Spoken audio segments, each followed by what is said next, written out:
하나님은 스가랴 선지자를 통해 하나님의 백성들이 살고 있는 예루살렘이 함락되고 하나님의 성전이 파괴되었던 이유를 말씀해 줍니다.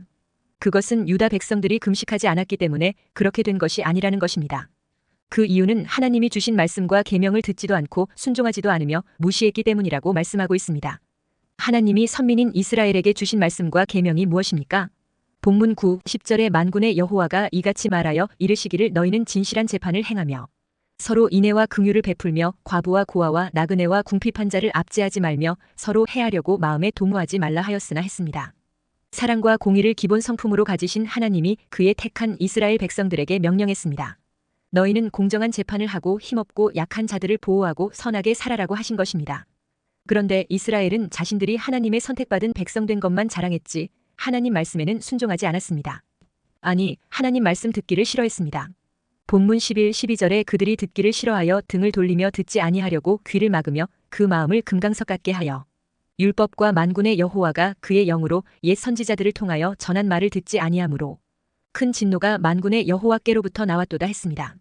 이스라엘은 하나님의 말씀에 등을 돌리며 듣지 아니하려고 귀를 막았다 했습니다. 그 마음이 하나님의 말씀 듣기를 싫어하여 금강석같이 강팍하게 했다는 것입니다.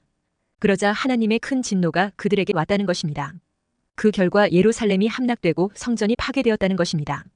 그러므로 성전이 파괴되고 나라가 대적의 수중에 넘어가고 대다수 백성이 죽고 살아남은 자들은 포로로 끌려갔던 것입니다. 이때 이스라엘은 무엇을 해야 됩니까? 물론 금식하는 것도 좋습니다. 그러나 그것보다 더 중요한 것이 있습니다. 그것은 바로 회개하는 것입니다. 하나님 말씀에 순종하지 않은 죄를 회개해야 합니다. 그리고 이제 하나님 말씀에 순종하는 변화의 자리로 나아가야 합니다. 유다가 멸망한 이유는 하나님의 말씀에 불순종하였기 때문이었습니다. 그러므로 이스라엘이 회복하려면 가장 먼저 해야 할 것이 바로 하나님께 회개하는 것입니다. 그리고 거기에서 멈추는 것이 아니라 하나님께서 기뻐하시는 순종의 자리로 나아가야 합니다. 우리가 정말로 하나님을 기쁘시게 하고 하나님께서 주시는 복과 은혜를 누리고 싶다면 먼저 하나님 말씀에 순종하는 삶을 살아야 하는 것입니다. 예수님이 서기관과 바리새인의 외식을 보고 회칠한 무덤이라며 신랄하게 책망하신 적이 있었습니다. 그러니까 무덤을 아름답고 화려하게 꾸며도 무덤은 그냥 무덤이라는 것입니다. 겉을 아무리 깨끗하게 단장해도 그 속에는 썩은 시체가 있을 뿐입니다. 어느 도굴꾼이 골동품을 노려 중세시대 무덤을 파헤쳤습니다. 그런데 그때 그 무덤에서 중세시대에 유행하던 패스트균이 다시 묻어나오는 바람에 온통 비상이 걸려 소독하고 난리가 난 적이 있었다고 합니다. 그러니 무덤은 역시 무덤입니다. 무덤과 같은 마음은 속히 회개하고 소독하여 청결하게 고쳐야 합니다. 그렇지 않고 그것을 그냥 아름다운 옷으로 치장하고 외식으로 덮으면 사람들 눈을 속일 수 있을지는 모르지만 하나님의 눈은 속일 수 없습니다. 그러므로 부패하고 타락한 심령을 회개하고 치료하지 않으면 진정한 승리를 얻을 수 없는 것입니다. 오늘날 우리에게 정말 필요한 것은 무덤같이 부패하고 썩은 죄악된 심령을 회개하는 것입니다. 회개하여 예수 보혈의 피로 깨끗이 씻고 거듭난 새로운 피조물이 되는 것이 시급한 일입니다. 그러므로 성결과 거룩을 유지하지 못한 유다가 망한 것처럼 거룩을 잃고 부패에 빠지면 재앙을 부르는 것입니다. 오늘 이 말씀 속에서 하나님이 우리에게 무엇을 요구하시는지 그것을 바로 알아 하나님께 영광을 돌리는 성도가 되시기를 주님의 이름으로 축원합니다. 첫째, 하나님께 기도할 때 응답받으려면 어떻게 해야 합니까? 하나님의 말씀에 순종하는 사람이 되어야 합니다. 말씀에 대한 불순종이 기도 응답을 막기 때문입니다. 오늘 본문 13절에 내가 불러도 그들이 듣지 아니한 것처럼 그들이 불러도 내가 듣지 아니하리라 했습니다. 응답을 받는 기도는 그 사람의 행동과 무관하지 않다는 것입니다. 만약 그 사람의 삶이 하나님 앞에서 신실하다면 그 기도는 응답이 있게 됩니다. 하나님의 백성들이 포로 생활 중에 여러 가지 제목으로 금식 기도를 드렸습니다. 그런데 그 금식 기도가 하나님께 응답되지 않았다는 것입니다. 본문 4, 5절에 만군의 여호와의 말씀이 내게 임하여 이르시되 온 땅의 백성과 제사장들에게 이르라 너희가 70년 동안 5째 달과 7째 달에 금식하고 애통하였거니와 그 금식이 나를 위하여 한 것이냐 했습니다. 유다 백성들이 바벨론 포로 70년 생활 중에 5월과 7월에 특별히 금식 기도의 날을 정하고 기도했다는 것입니다. 열왕기하 25장 8절 9절에 보면 바벨론 왕 느부갓네살의 19째 해 5월 7일에 바벨론 왕의 신복시위대장 느부사라단이 예루살렘에 이르러 여호와의 성전과 왕궁을 불사르고 예루살렘의 모든 집을 귀인의 집까지 불살랐으며 했습니다. 그러니까 주전 586년 5월 7일에 바벨론 느부갓네살 왕의 공격에 의해 유다 나라의 예루살렘의 성전과 왕궁과 성과 집들이 불타고 무너지고 멸망했습니다. 그래서 바벨론 포로로 끌려간 유다 백성들은 나라가 패망한 그 5월 7일을 하나님 앞에서 회개하면서 금식기도 하게 되었던 것입니다. 그리고 7월의 금식은 유다가 바벨론에 멸망당하고 대부분의 백성들이 포로로 끌려가고 유다 땅에 남아있는 소수의 사람들을 아이감의 아들 그달리아를 바벨론의 느부갓네살 왕이 총독으로 세워 관할하게 했습니다. 그런데 전쟁 중에 도망쳐서 피했다가 바벨론 군대가 물러가고 난 이후에 7월에 다시 성으로 돌아온 왕족 엘리사마의 손자 느다니아의 아들 이스마엘이 부하 10명을 거느리고 와서 총독 그달리아를 암살하여 죽입니다. 원수의 나라의 앞잡이 라는 이유였습니다. 그리고 이스마엘은 또한 미스바에 있던 유다 사람들이 총독을 추종하려는 것을 보고 그들도 죽이는 악한 일을 저질렀습니다. 그러니까 느다니아의 아들 이스마엘이 하나님의 말씀을 믿지 못하고 예루살렘과 주변에 남아있던 유대인들을 예루살렘에서 다시 살게 하시려고 지도자로 세웠던 그달리아 총독을 죽였던 악한 짓에 대한 회개 차원에서 나름 정한 것이 7월의 금식이었던 것입니다. 그런데 이제 바벨론 포로에서 돌아왔기에 계속 5월과 7월의 금식일을 지켜야 하는지 선지자를 통해 하나님께 물었습니다. 스가랴 7장 2절 3절에 그때에 베델 사람이 사레셀과 레겜멜렉과 그의 부하들을 보내어 여호와께 은혜를 구하고 만군의 여호와의 전에 있는 제사장들과 선지자들에게 물어 이르되 내가 여러 해 동안 행한 대로 5월 중에 울며 근신하리이까 하매 했습니다. 베델에 살던 어떤 사람이 사레셀과 레겜멜렉과 그의 부하들을 성전을 짓고 있던 제사장들과 선지자들에게 보내서 물었다는 것입니다. 즉 바벨론에서 70년간 늘 드렸던 5월의 금식을 이제 포로에서 돌아왔는데도 계속 해야 되느냐는 것입니다. 그러자 하나님은 선지자를 통하여 말씀하신 것입니다. 오늘 본문 7절에 예루살렘과 사면 성읍의 백성이 평온히 거주하며 남방과 평온의 사람이 거주할 때에 여호와가 옛 선지자들을 통하여 외친 말씀이 있지 않으냐 하시니라 했습니다.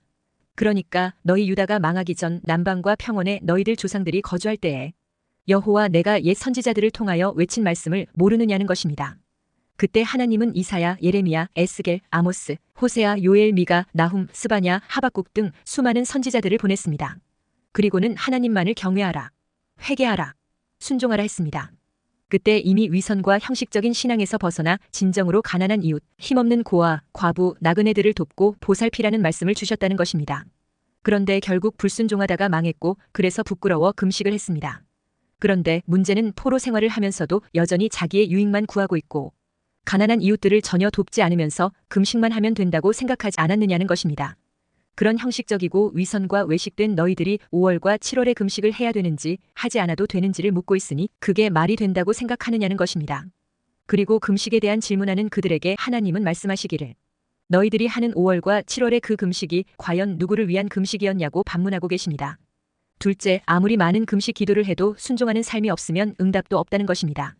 응답받는 금식 기도의 기본 정신은 말씀에 순종하는 진실한 행위가 있는 기도를 하라는 것입니다. 능력 있는 기도가 되려면 순종하는 진실한 행위가 있어야 한다는 것입니다. 진실함은 하나님이 요구하시는 신앙인의 기본 행위입니다. 그러므로 거짓과 사기와 술수가 능한 사람의 기도는 가증한 기도인 것입니다. 따라서 그런 기도에는 하나님의 응답이 있을 수가 없다는 것입니다. 만약 재판관이라면 하나님 앞에서 진실한 재판을 하는 사람이 되어야 한다는 것입니다. 왜냐하면 하나님은 공의를 행하시는 분이시기 때문에 그렇습니다. 우리 인생의 최후 심판도 하나님은 공의를 따라 판결하시는 하나님이십니다. 그렇기에 이 땅의 재판을 하는 자마다 공의로 하는 재판을 해야 하는 것입니다. 공의로 재판하기 위해서는 객관적 시각이 필요하고 편견이나 사사로운 감정을 가지고 편파적인 판결을 해서는 안 되는 것입니다. 만약 사사로운 감정이나 이해관계를 가지고 공적인 재판을 수행한다면 그것은 공의와 진리가 되시는 하나님을 업신여기는 행위가 되는 것입니다. 또한 경우에 따라 많은 대중들이 원한다는 여론을 핑계로 진리를 따르지 않고 여론을 따라서 재판하는 재판관들이 적지 않게 있습니다. 이런 것도 잘못된 것입니다. 세상에서는 그 재판관의 재판에 대해 재판관 양심에 맡겨 더 이상 판단이나 정죄를 하지 않습니다. 그 재판관의 재판 행위를 재판관의 양심에 맡긴 것이 재판관의 재량이 아닙니다. 그것은 참된 재판관 되시는 하나님 앞에서 그들의 모든 재판 행위가 공의로 심판되기 때문입니다. 그러므로 세상에서 무서운 직업 중에 하나가 바로 재판관 직업입니다. 이들을 하나님의 공의로운 심판대 앞에 반드시 서서 철저한 검증을 받게 되는 것입니다. 그러므로 모든 재판은 하나님 앞에 서는 자세로 진실하게 재판해야 하는 것입니다. 만약 편파적 재판이 있다면 그것은 하나님의 공의에 대한 정면적인 도전입니다. 세상의 모든 재판은 본래는 하나님 앞에서 이루어져야 하는 사역입니다. 그러나 잠깐 세상의 정사와 권세를 통해 하나님의 공의로운 심판을 위임하여 인간에게 맡겨진 것입니다. 그러므로 세상에 있는 모든 재판관들은 반드시 하늘의 대법원장 되신 하나님 앞에서 진실한 재판을 행해야 하는 것입니다. 또한 9절에 하나님의 인애와 긍휼이 있는 사람이 될 때 그 기도에 하나님의 응답이 있습니다. 여기서 인애란 하나님에 대한 사랑과 사람에 대한 사랑이 있는 것을 말합니다.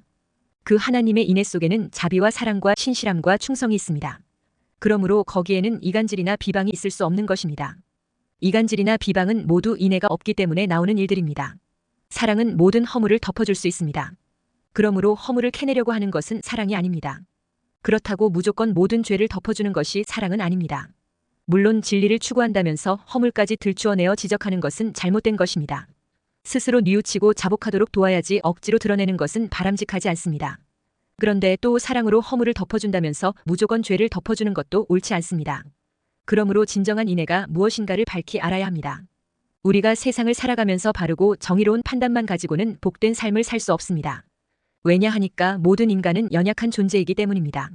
그 사실을 깨닫고 정의의 바탕 위에 인애와 긍휼을 베풀려는 마음이 깔려 있어야 합니다. 그런데 막상 살다 보면 갈등이 생깁니다.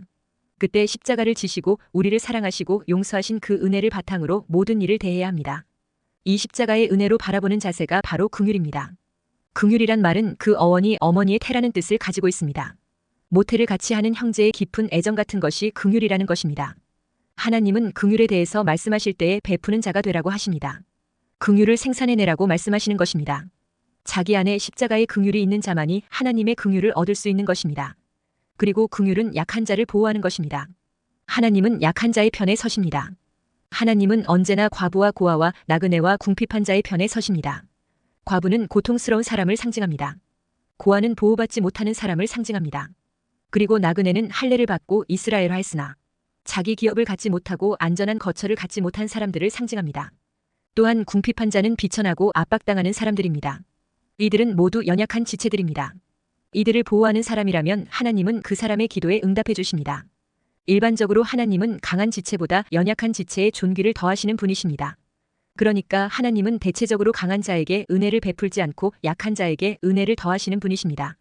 사도 바울의 고백과 같이 내가 연약할 때에 은혜를 강하게 나타나시는 분이십니다. 잠언 14장 31절에 가난한 사람을 학대하는 자는 그를 지으신 이를 멸시하는 자요. 궁핍한 사람을 불쌍히 여기는 자는 주를 공경하는 자니라 했습니다. 조지 뮬러는 2,000명의 고아를 양육했다고 합니다.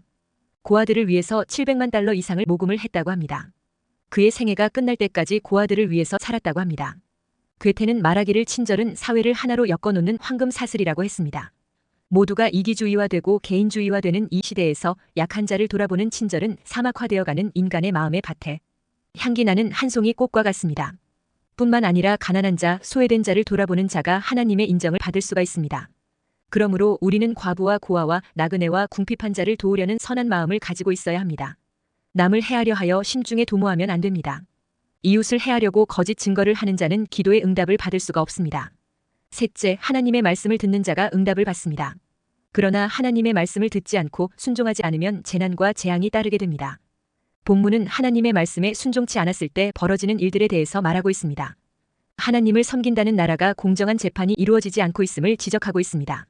특히 하나님만 의지하는 과부나 고아나 나그네 같은 연약한 자들을 억울하게 만드는 일이 벌어졌다는 것입니다.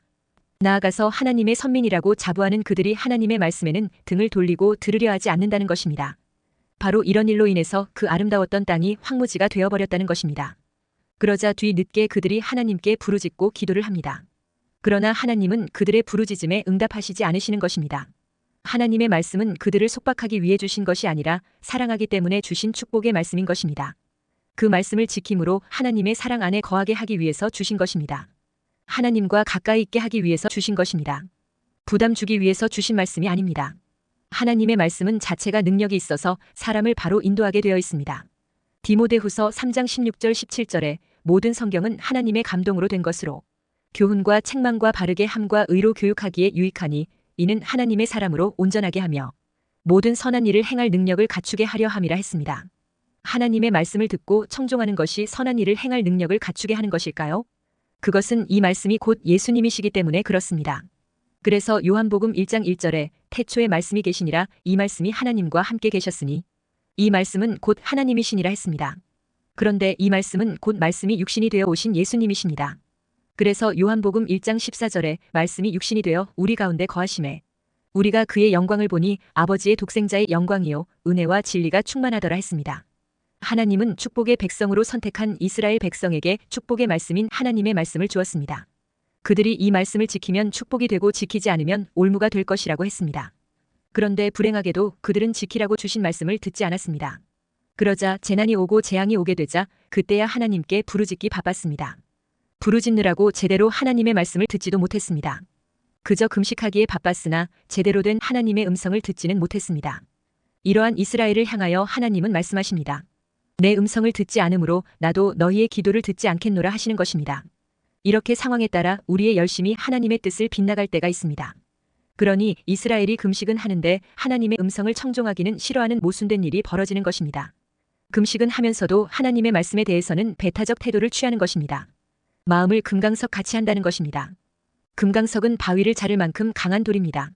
아무것도 새길 수 없는 강하고 굳은 돌입니다. 부드러움이 없습니다. 성경에서는 불순종의 절정을 말할 때 금강석과 같다고 합니다. 오만하고 주제넘고 완강한 사람의 마음이 그렇습니다. 간경화증, 동맥경화증과 같이 이것은 영혼의 병으로 영적 경화증입니다. 이것이 바로 교만인 것입니다. 하나님 말씀도 내 취향에 맞아야 받아들이겠다는 오만인 것입니다. 그러면서 종교적이고 외식적인 행위로 하나님께 재앙을 거두고 축복을 보내달라고 억지 요구를 하고 있는 것입니다. 왜 이런 일이 벌어집니까? 그것은 하나님과의 교제가 단절되어 버렸기 때문입니다. 하나님과의 교제의 단절은 하나님의 뜻을 이해하지 못하고 오해를 할 뿐입니다. 등을 돌린 순간 하나님으로부터 멀어집니다. 이 인생은 마치 나무에서 잘려버린 가지와도 같습니다. 지금 당장은 살아있는 것 같지만 곧 마르게 됩니다. 하나님 말씀에 등을 돌린 것도 심각한데 한술 더 떠서 귀를 막았습니다. 고의적으로 귀머거리가 되었다는 말입니다. 하나님의 뜻을 거스리는 것만으로도 심판을 받기에 충분한데 돌이킬 수 있는 기회를 주어도 들으려 하지 않습니다. 그러니 깨닫지 못하니 더욱 더 상황은 악화됩니다. 키케로는 말하기를 지혜로운 사람들은 이성에 의해서 행동을 한다. 지식이 부족한 사람들은 경험에 의해서 행동을 한다. 그런데 가장 무지한 자들은 필요에 의해서 행동을 한다. 짐승들처럼 본능에 의해서 행동을 한다 했습니다. 하나님은 이러한 자기 본능을 주인으로 삼는 자의 모든 기도는 듣지 않으십니다.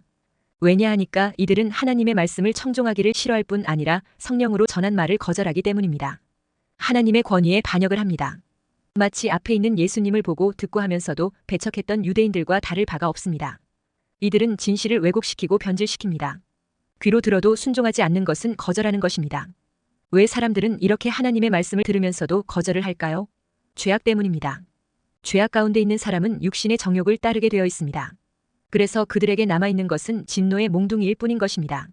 그러므로 하나님의 말씀을 듣고 순종하는 심령을 갖게 되시기를 주의 이름으로 축원합니다.